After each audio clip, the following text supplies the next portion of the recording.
नमस्कार मित्रों, आप सभी का स्वागत है मेरे इस चैनल में एस्ट्रोलॉजी ऑनलाइन में। आज का जो विषय है वो है केंद्र स्थान। जी हाँ, कुंडली में जो केंद्र स्थान होता है उसको कुंडली का मेन पिलर कहा जाता है। पिलर यानी जब हम मकान बनाते हैं तो उसमें सबसे ज़्यादा इम्पॉर्टेंट रोल अदा करता है। किसी भी मकान को स्थिरता से पकड़े रहकर या फिर उसको मजबूती देने के लिए पिलर की आवश्यकता होती है, और उसी प्रकार कुंडली में ये 4 स्थान जो हैं वो पिलर की तरह काम करते हैं और कुंडली को मजबूती देते हैं। तो जैसा कि आपके सामने ये दिख रहा है, केंद्र स्थान में सबसे पहला होता है लग्न। पूरी कुंडली में लग्न से ही सारी चीज़ें शुरुआत होती है और लग्न की प्रधानता सबसे ज़्यादा है। किसी भी चीज़ को अगर समझना है तो लग्न से ही शुरू की जाती है। इसलिए केंद्र और त्रिकोण दोनों चीज़ों के लिए हमें लग्न से ही शुरुआत करनी पड़ती है। केंद्र और त्रिकोण में कॉमन जो है वो होता है लग्न। लग्न भाव जो है वो आपके अस्तित्व को दिखाता है। लग्न भाव जो है वो आपका वजूद बताता है कि आप क्या हैं। उसी प्रकार चौथा जो भाव होता है, वैसे तो ये मातृभाव कहते हैं, और 10वां भाव जो होता है ये पितृ भाव होता है, यानी पिता।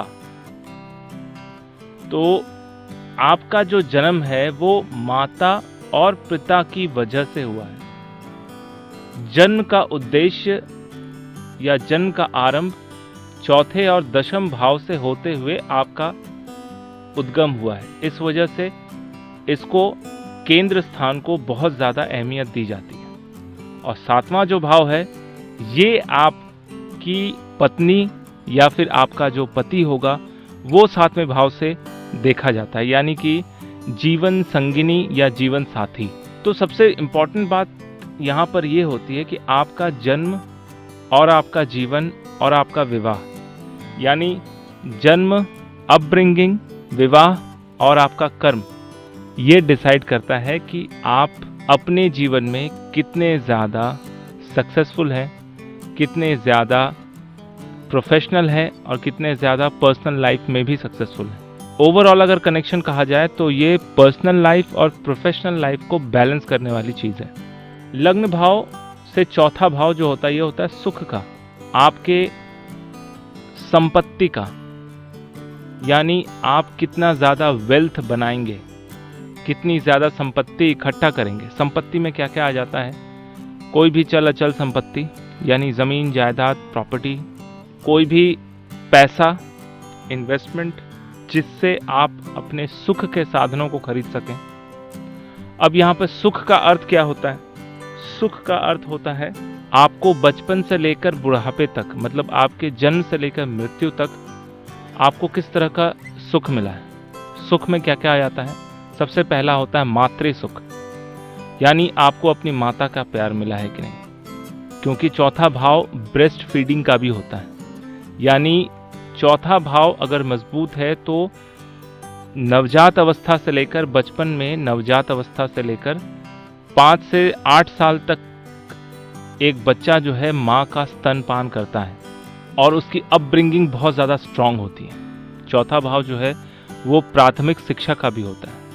तो कोई भी बच्चा अपने माँ से सबसे पहले बेसिक चीज़ें सीखता है, जैसे बातचीत करना, जैसे समझ, क्या अच्छा है क्या बुरा है, क्योंकि एक नवजात शिशु को इस समझ नहीं होती कि वो क्या सही है क्या गलत है, वो बिल्कुल निष्पाप और साफ होता है। तो चौथा भाव जिसका ज़्यादा मजबूत होगा उसको बेसिक नॉलेज या प्राथमिक शिक्षा उतनी ही ज़्यादा अच्छी मिलेगी। तो जिनकी प्राथमिक शिक्षा अच्छी होती है उनका जो बेस होता है या उनकी जो बुनियाद होती है, संस्कारों की बुनियाद जो होती है वो उतनी ज़्यादा मजबूत होती है। इसलिए जब आपके संस्कार मजबूत होंगे तब आप सही तरीके से अपने लाइफ को जी पाएंगे, अपने लाइफ में डिसीजन सही ले पाएंगे। चौथा भाव मातृ का होने के कारण, यानी माता का होने के कारण आपको अपनी माता के साथ कितना ज़्यादा लगाव होगा, माता का सुख, माता की तबीयत अगर कई बार ऐसा होता है कि लोग पूछते हैं कि मेरी कुंडली से मेरी माता के बारे में बताइए, उनका स्वास्थ्य कैसा रहेगा, या जो भी उनके विषय में पूछना चाहते हैं, तो हम चौथे भाव को देखेंगे। चौथे भाव में जो ग्रह होगा या चौथे भाव का स्वामी जहां विराजमान होगा, उसकी स्थिति को देखकर हम माता का स्वास्थ्य या माता के विषय में बता सकते हैं। सातवां भाव जो है आपके लाइफ पार्टनर का है। सबसे इंपॉर्टेंटली कि लाइफ पार्टनर आपका कैसा होगा। एक समय के बाद इंसान अकेला रहते रहते उसको एक जीवन संगिनी की आवश्यकता होती है। जीवन संगिनी की आवश्यकता इसलिए होती है क्योंकि कुछ अपनी शारीरिक ज़रूरतें हैं, कुछ मानसिक ज़रूरतें हैं। दोनों ही कनेक्शन में एक लाइफ पार्टनर या जीवन साथी, जीवन संगिनी मिल जाए तो व्यक्ति बहुत ही अच्छे से जीवन को व्यतीत कर सकता है और लाइफ जो है ज़्यादा खुशनुमा हो जाती है। वही सातवां भाव अगर किसी का अच्छा नहीं है, या सातवें भाव में शनि विराजमान है, या फिर कोई पीड़ित ग्रह बैठे हुए हैं, या कोई पाप ग्रह बैठे हुए हैं, तो ऐसी अवस्था में वैवाहिक जीवन में समस्याएं आती है, या कई लोग तो विवाह ही नहीं करते, वैराग्य और बैरागी वाला जीवन व्यतीत करते हैं। तो जब आपके लाइफ में जीवन साथी आ जाता है तो आपके लाइफ के जितने भी बोझ हैं, जितने भी समस्याएं हैं, वो आप शेयर कर लेते हैं, प्लस आपके लाइफ में जितनी भी खुशियां हैं वो भी आप शेयर करते हैं। तो इस वजह से सातवां भाव व्यक्ति के जीवन में एक समझ लीजिए कि बीच का पड़ाव है। अब चले जाते हैं 10वें भाव में। 10वां भाव इसलिए इंपॉर्टेंट है क्योंकि ये आपके कर्म को बताता है, आपकी जीविका को बताता है, यानी आप किस जगह पर कैसे काम करेंगे जिससे आप धन उपार्जन कर सकें, मान सम्मान उपार्जन कर सकें, लाइफ में स्थिरता बनी रहे, हर तरह की स्थिरता बनी रहे, चाहे वो धन के मामले में हो, चाहे वो करियर के मामले में हो, चाहे वो पर्सनल लाइफ के मामले में हो। 10वां भाव जो है सीधा सीधी आपके कर्म को ही बताता है। 10वां भाव जितना ज़्यादा मजबूत होगा, व्यक्ति उतने ही अच्छे कर्मों को करने वाला होगा। अब अच्छा और बुरा जो है वो हर व्यक्ति के लिए अलग अलग होता है।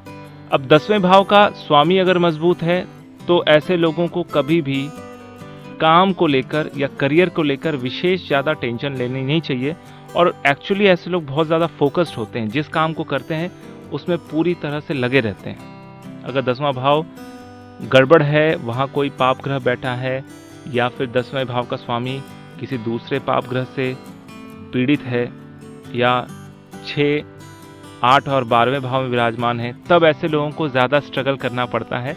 ऐसे लोग स्थिरता से कोई एक काम नहीं कर पाते, हमेशा जॉब चेंज करते हैं, या किसी भी काम पे एक तरह से टिके नहीं रह पाते। तो 10वां भाव जो है आपके उपार्जन का है। अगर आप कर्म नहीं करेंगे तो आपकी जो ज़िंदगी है वो आगे नहीं बढ़ेगी, वो स्थिर होकर रुक जाएगी। इसलिए कर्म का बहुत ज़्यादा महत्व है।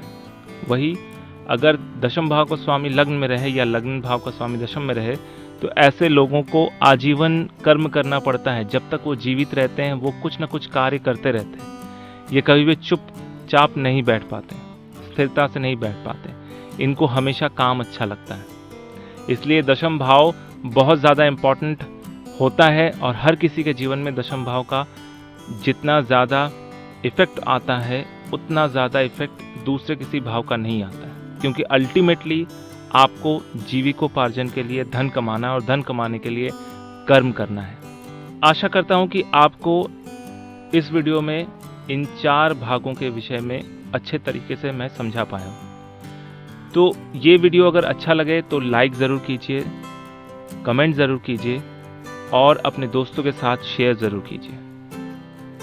मेरा ये वीडियो देखने के लिए आपका बहुत बहुत धन्यवाद।